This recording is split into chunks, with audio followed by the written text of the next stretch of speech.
What's up, everybody?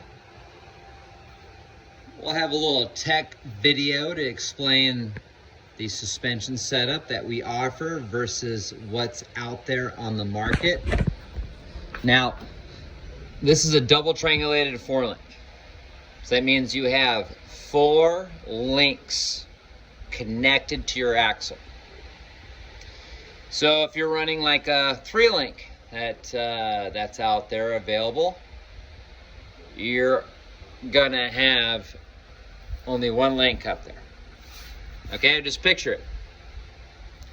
No link, just 1 link there. You got your lower, you got your other lower. So that's it. That's all you got.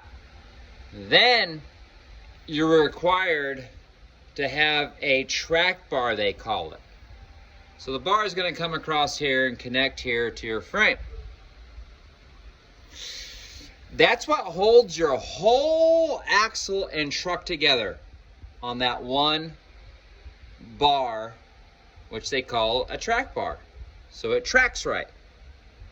Now, you want it to be long and like the steering here, parallel to the ground. Now, race cars, that's what it was developed for circle track racing. By a French company like 100 years ago or something like that. So anyways, we're building off-road vehicles. Now with off-road vehicles, what do?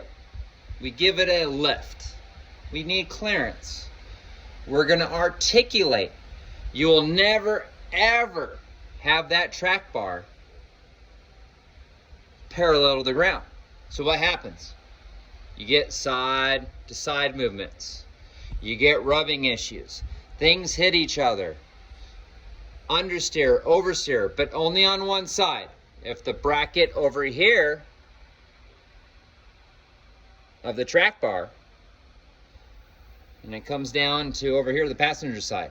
When you make left turns, you're fine. You make right turns, you get understeer and oversteer. So when they would race in circle tracks and they decided to make right turn only racing, they would take the bracket over here and then they would mount it back over here on the passenger side. So you didn't have any kind of funky steering going on. But again, do you want 4 links holding your axle together? Yes, you do. The reason why is the front, when you put a locker in the diff here, it's trying to pull you, right? So, it causes a lot of axle torque rotation. So it's better to have it in a triangulated position so it locks in. Because we all know, right? You went to school, studied, and did all your stuff you should do. Triangle is the strongest shape in the universe. So, by going this route, you will have no issues. No side-to-side movements. No death wobble, no understeer, no oversteer, anything. With the double triangulated, it's totally locked in. Okay, so meaning it will work like an IFS setup, but you get the solid axle beef, a live axle, solid axle. I mean, sorry, best bang for your buck. We all know that because 85 Toyota, even Jeep keeps the solid axle on there for some reason, right? Because it works, it's dependable. But if you bought an 85 Toyota down to an FJ Cruiser, FJ40, FJ80, FJ60, it all came with a solid axle. Why? Because it was strong. It worked. It was dependable. That's what put Toyotas on the map, so on and so forth. We all know that. So, again,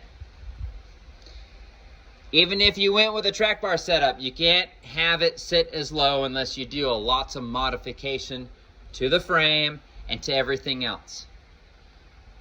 So the Buggy Killer 4Link that Rockslide Off-Road designs for Toyotas is the hot ticket.